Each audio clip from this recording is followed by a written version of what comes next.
Bon, alors pour la révision en lien avec le chapitre de la trigonométrie, alors là-dedans, il faut se souvenir de quelques concepts.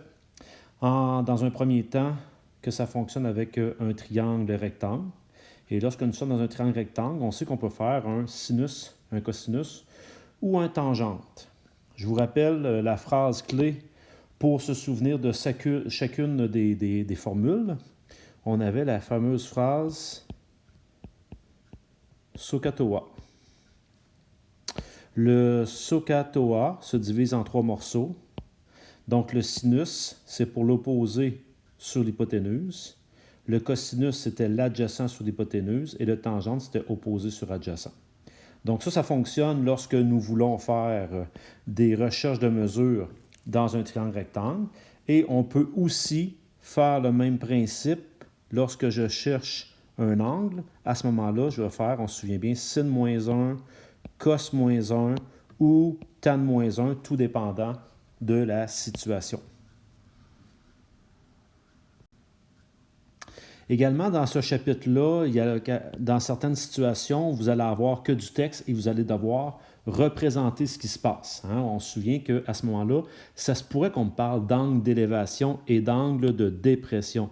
Donc, ce qu'on peut faire comme rappel, c'est lorsque je parle d'un angle d'élévation, c'est un angle qui est toujours par rapport à mon horizon. Donc, on a ici l'horizon, ou je pourrais dire j'ai l'horizon qui est ici.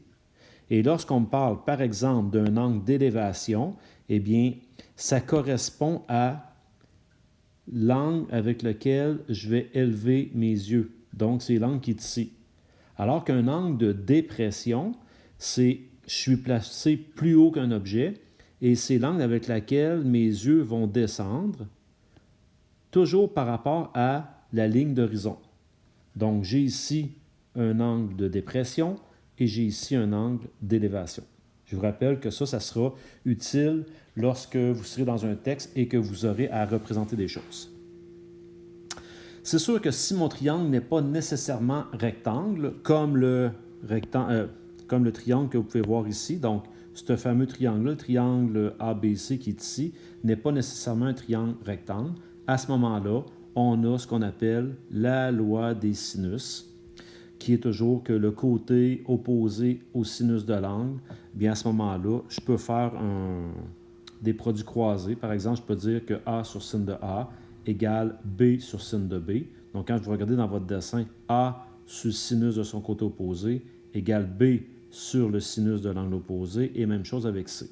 On travaille rarement avec les trois en même temps. Ce qu'on va faire, normalement, on va en cibler, exemple 2, et avec les deux, exemple ces deux-là ici, je vais faire ce qu'on appelle le produit croisé. Donc, par exemple, je pourrais dire ça fois ça divisé par ça va me donner lui.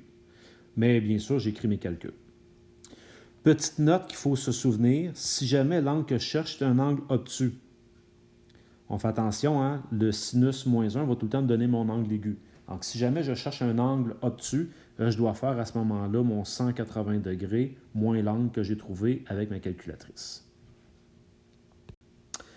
Finalement, on a vu dans ce chapitre-là comment faire pour trouver l'aire d'un triangle. Donc, on sait tous que l'aire d'un triangle, la formule de base que vous connaissez depuis plusieurs années, c'est base fois hauteur divisé par 2. Ça, c'est à condition que je sois en mesure de trouver la hauteur. Des fois, la hauteur, on peut la redessiner dans un triangle. On se souvient qu'on peut la redessiner pour finir par la trouver. Et si ce n'est pas le cas, et si je ne suis pas capable de le faire, on a vu qu'il y avait possibilité de le faire avec la formule de Héron. Donc, il s'agit simplement d'énoncer Héron. Et là, à ce moment-là, Héron se calcule de la manière suivante. C'est la racine carrée de petit p fois petit p moins a, petit p moins b, petit p moins c. Et le petit p correspond à quoi? C'est le demi-périmètre. Donc, on se souvient qu'il faut faire attention. Je calcule le périmètre du triangle et par la suite, je divise par 2 pour avoir le petit p et j'effectue le calcul. Puis, j'ai remis ici des différentes situations. Par exemple, si j'ai un triangle rectangle, bien là, c'est assez évident que ma base est là et que ma hauteur est ici.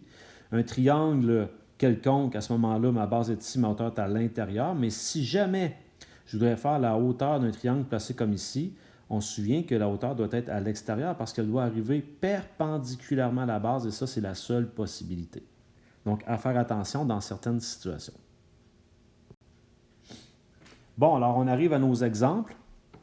Donc ici, on nous dit, comme le montre l'illustration ci-contre, un arbre projette un nombre de 15 mètres sur le flanc d'une montagne, sachant que le flanc est incliné à 18 degrés par rapport à l'horizontale. Calculez la hauteur de cet arbre-là. Donc, j'ai appelé la hauteur de l'arbre H et j'ai été rapporter quelques mesures, entre autres. Comprenez que si ici, j'ai cet horizon-là, si on veut, l'horizontale, et que j'ai également l'horizontale ici, eh bien, si j'ai 18 degrés ici, j'ai également 18 degrés ici, puisque ce sont des angles correspondants. De la même manière, ce que j'ai fait, je me suis imaginé, donc je vous fais un petit dessin pour vous montrer ce que j'ai imaginé. J'ai imaginé que si cette ligne-là ici, je la poursuivais comme ceci, bien, à ce moment-là, j'aurai assurément ici un angle droit. Et donc, j'ai pu déduire ici que j'avais 72 degrés dans ce petit triangle-là. Comme j'aurais pu aussi faire le calcul que j'ai fait ici, c'est-à-dire de prendre mon 18 degrés plus le 41, plus le 49 que j'aurais déduit dans le triangle qui est ici, puis à ce moment-là, j'aurais pu avoir lui. Donc, peu importe le chemin que vous suivez, l'idée, là, c'est d'y arriver. Et donc là, on veut la hauteur de l'arbre. Je regarde que le triangle que l'on a juste ici, donc je vais le dessiner, là, ce triangle-là ici, c'est un triangle qui n'est pas nécessairement un triangle rectangle. Alors, si ce n'est pas un triangle rectangle, comme on a vu tout à l'heure, je peux appliquer la loi des sinus. La loi des sinus me dit que si je fais 15 sur le sin de son côté opposé, ça sera égal à, je ne connais pas la hauteur ici, sur le sinus de son angle opposé, qui est le total des deux ici, qui me donne 59. Donc, c'est ce que j'ai inscrit ici, là. Si vous pouvez remarquer, là, prenez le temps de regarder, c'est ce que je viens de dire. Si j'applique ce que je vous mentionnais tout à l'heure, c'est-à-dire lui fois lui divisé par lui va me donner lui, donc vous prenez le temps de venir l'écrire, votre calcul, c'est hyper important. On s'assure que notre calculatrice est en mode degré. Et une fois qu'elle est en mode degré, eh bien là, vous avez simplement qu'à effectuer ce calcul-là. Je vous invite à le vérifier en même temps que moi pour voir si vous faites les bons calculs. Donc, on divise par le sin de 49. Et ici, j'obtiens 17,04 une fois arrondi. Et ça, c'était des mètres. Donc, voilà pour le numéro sur la hauteur. Deuxième exemple, on nous dit qu'on a un édifice de 200 mètres de haut qui a subi de graves dommages et que quand on regarde de côté, bien, on se rend compte que la partie supérieure de l'édifice est en train de vouloir tomber. On dit une fois que le bâtiment est évacué, les ingénieurs veulent connaître l'angle d'inclinaison de la façade endommagée. Donc, l'angle qui est ici. On veut connaître cet angle-là. Donc, un ingénieur se place à 50 mètres du bâtiment. Lui est à 1,8 mètre du sol. Puis là, il mesure des angles d'élévation. Oh, on en a parlé tout à l'heure. Premier angle d'élévation, 65 degrés jusqu'à la cassure. Deuxième angle d'élévation, 85 degrés. Et là, à ce moment-là, cet angle d'élévation-là, toujours par rapport à l'horizon, c'est pour atteindre le haut du bâtiment qui est ici. Donc, tout de suite, on peut déduire une chose. Si j'ai 65 ici, que j'ai 85 là, donc l'angle qui me reste entre les deux, c'est l'écart entre 85 et 65, je peux savoir qu'il y a 20 degrés ici. De la même manière, si j'ai 50 ici, j'ai assurément aussi 50 là, c'est pour ça que j'ai ajouté mon 50 là. Et si la cassure ici est à 100 mètres du sol, et que ici j'avais 1,8 mètres, il me reste à l'intérieur du triangle la différence qui est 98,2 mètres. Et vous remarquerez ici, là, je vais passer rapidement, vous pourrez prendre le temps de le faire, là, mais dans le triangle qui est ici, c'est un triangle rectangle. Donc, j'ai fait Pythagore avec 50 et 98,2. En faisant Pythagore, j'ai trouvé 110,20. Donc, mon hypoténuse mesure 110,20. Donc là, on est rendu dans la situation où j'ai 110,20 dans quel triangle? Dans le triangle qui est ici. Donc, dans le triangle qui est ici, triangle bleu, on va l'appeler triangle bleu parce qu'on n'a pas de lettres, qui n'est pas un triangle rectangle, j'ai un angle et j'ai le côté opposé à son angle. J'ai l'angle, puis j'ai son côté opposé. Donc, dans ce temps-là, je peux faire la loi des sinus. Donc, dans mon deuxième calcul, je pourrais inscrire que 100 sur le sin de son angle opposé, qui est 20, est égal à, là, je ne peux pas faire n'importe quel, le seul que j'ai, c'est 110,20 sur le sinus de son côté opposé. On ne le connaît pas, donc ça correspondrait à lui qui est ici. Donc, on va l'appeler, mettons, θ, sin de θ. Donc, si je veux avoir sin de θ, je vais faire 110,20 fois le sinus de 20 que je vais diviser par 100. C'est un angle qu'on cherche. Donc, pour avoir la mesure de l'angle θ, ce qu'il s'agit de faire dans une situation comme ça, c'est sin moins 1. Sin moins 1 du calcul qui était ici, c'est-à-dire 110,20 fois le sin de 20 divisé par 100. Donc, vous prenez votre calculatrice, on effectue ce calcul-là. Faites-le en même temps que moi pour vérifier si vous faites les bons calculs.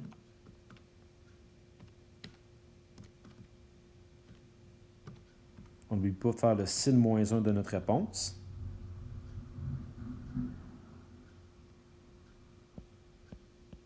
De mon côté, j'obtiens 22,1 degrés. Donc ici, on peut inscrire que c'est 22,1 degrés. Puis là, ben, on a presque terminé parce que regardez bien ça. Vous êtes en mesure de trouver l'angle qui est ici. Donc cet angle-là, je vais faire 180 moins les deux autres angles, c'est-à-dire moins 20 et moins 22,1. Donc ça veut dire que cet angle-là mesure 137,9 degrés. De la même manière, dans l'autre triangle ici en bas, si j'avais un angle de 65 degrés et un angle de 90, ça veut dire qu'il me reste ici 25 degrés.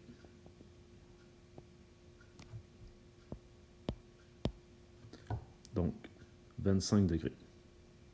Donc, l'angle qui est ici, comprenez que c'est le reste parce que si vous regardez lui,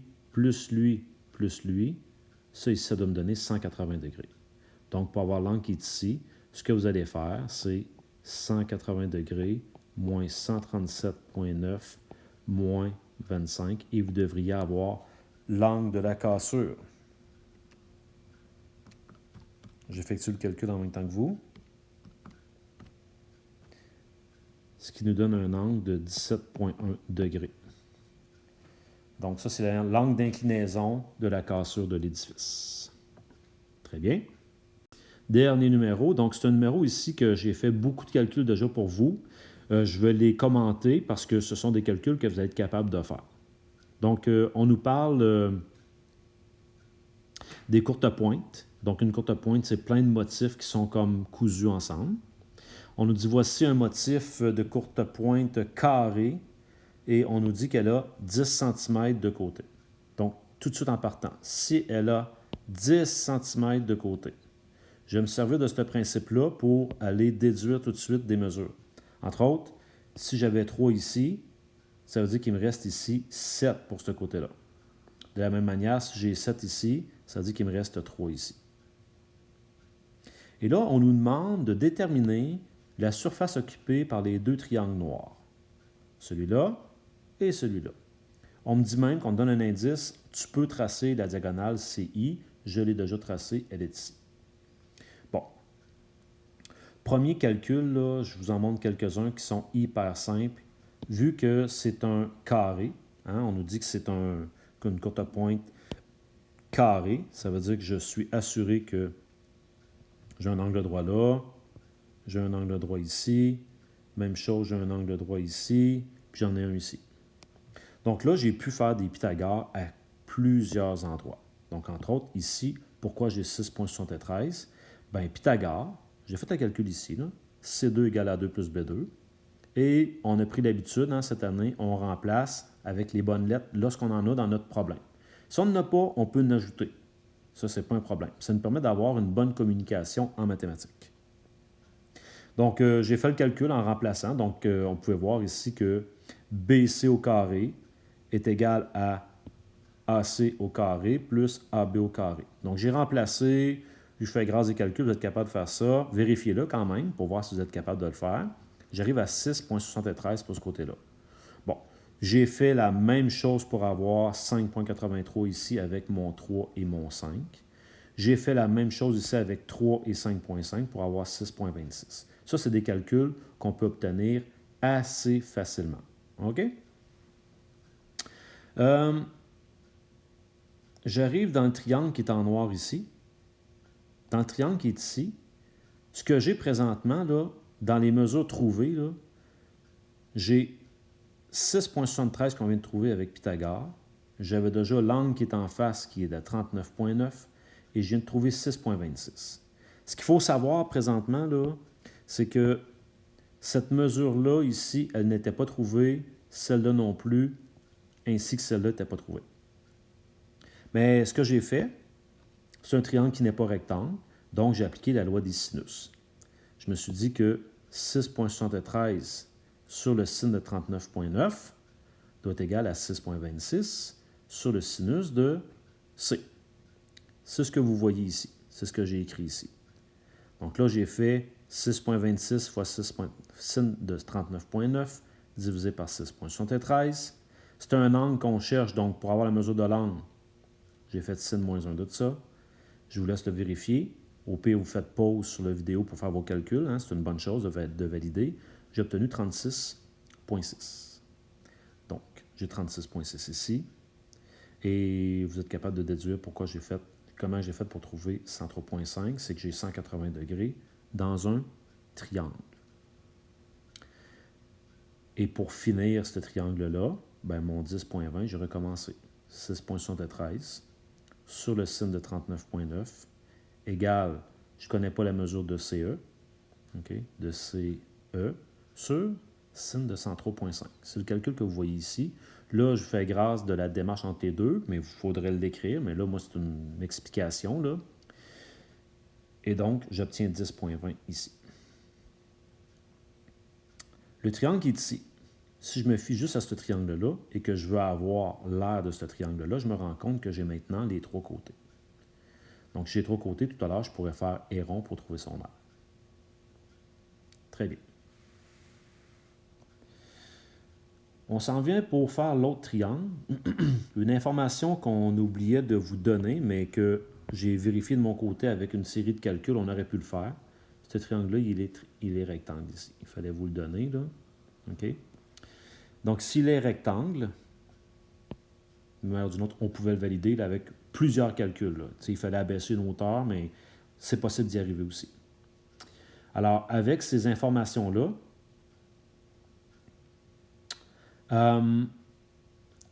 je déduis l'angle qui est ici. Donc, c'est un triangle rectangle.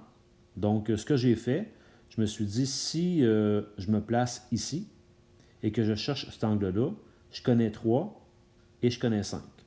Opposé, adjacent. Puis opposé adjacent, c'est un tangente. Donc, j'ai fait tan de l'angle que je ne connais pas ici est égal à 3 divisé par 5. J'ai fait tan moins 1 de 3 sur 5. Vous allez voir, on obtient 31.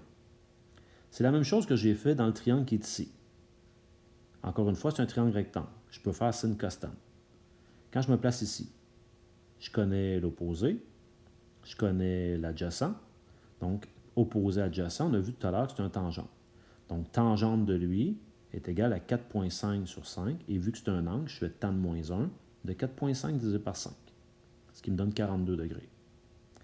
Et donc là, si vous remarquez bien, encore une fois, ici, tous ces angles-là ensemble doivent donner 180 degrés. J'avais trouvé 31, 42, et on avait trouvé tantôt 36,6.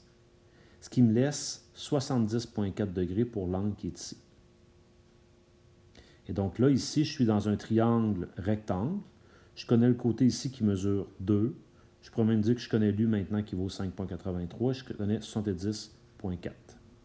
Donc, avec soit un sin, soit un tangente, peu importe, vous choisissez, là, mais validez-le. Là. Moi, j'ai obtenu que le côté ici mesurait 5,49. c'est important que vous preniez le temps d'aller le valider.